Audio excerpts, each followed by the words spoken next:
Bonjour, aujourd'hui nous allons voir comment créer des plans multiples pour, par exemple, créer des dossiers techniques. Quand vous démarrez dans Illustrator, vous démarrez toujours par fichier nouveau et là vous créez un seul plan, un plan unique.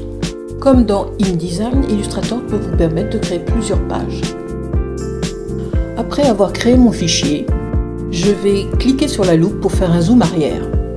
Ça me libérera de l'espace pour pouvoir créer d'autres plans. Puis avec l'outil main, je vais déplacer cette page de telle manière à tracer avec l'outil plan les autres pages nécessaires pour mon dossier technique.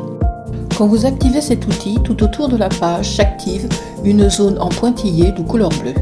Il suffit de placer votre curseur à côté de votre page et de le faire glisser pour créer la nouvelle page.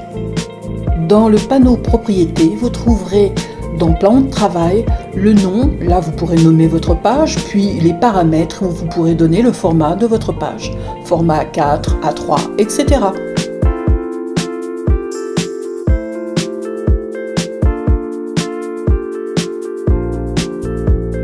Pour désactiver l'outil plan, il suffit de désactiver en cliquant dans la flèche de sélection directe. Je vais recréer plusieurs plans de travail pour que vous voyez comment on peut les réorganiser. Je vais donc créer des plans de toute taille, de toute forme, et donc par la suite vous montrer qu'avec le même outil de création, c'est-à-dire l'outil plan, vous allez pouvoir les sélectionner, puis les repositionner, puis leur donner des nouvelles dimensions.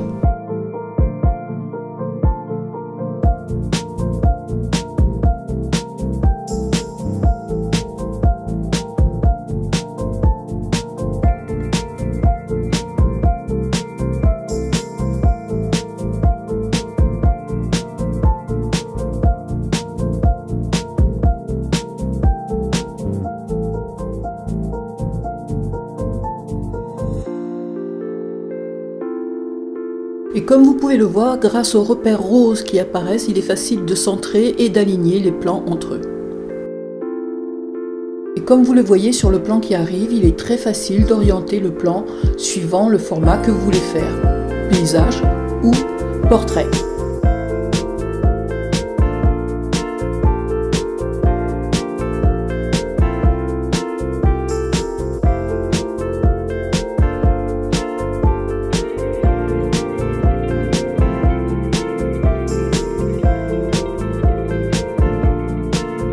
Nous allons voir comment naviguer maintenant dans les plans. Je vais dessiner une forme de couleurs différentes page par page. Pour ce faire, je vais me rendre dans le navigateur de plans qui se trouve en bas de l'écran.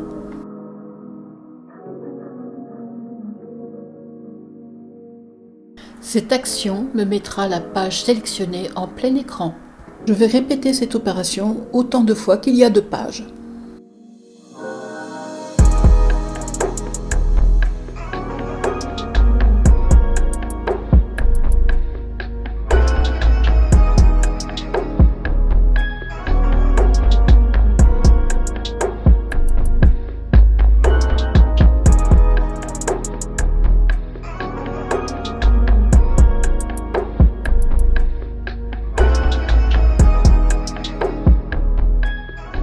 Sur la fenêtre qui va apparaître, plan de travail, je vais aussi pouvoir passer de page en page, mais cette fois-ci en cliquant sur les petites icônes qui représentent en fait la page.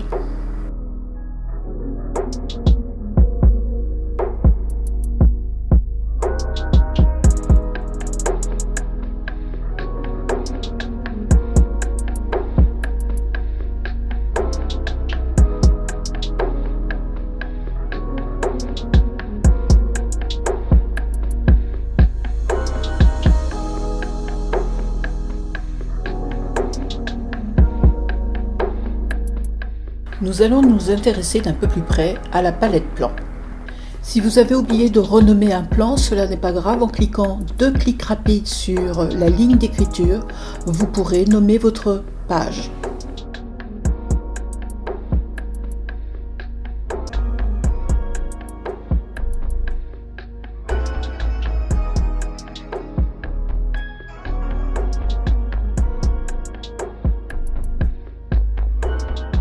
Passons au bas de la fenêtre. Vous pouvez voir des petites flèches. Ces flèches sont des flèches de déplacement de lignes qui vous permettront de monter ou de descendre celle-ci.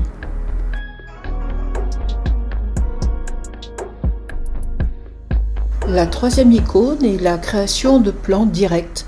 Cliquez dessus et la création de page se fera directement. Puis, comme vous l'avez fait auparavant, nommez votre page. Bien sûr, je ne reviens pas sur l'icône poubelle, vous savez à quoi elle sert. Mais au cas où, c'est la suppression de plans.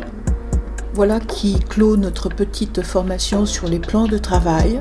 Je crois que cela vous aura été utile. J'ai essayé de passer en revue tout ce que je connaissais. Si vous avez des questions, n'hésitez pas à me contacter. Dites-moi ce que vous pensez de ces petits tutos, cela me sera utile. N'hésitez pas à me donner vos suggestions. À la prochaine fois, bye bye!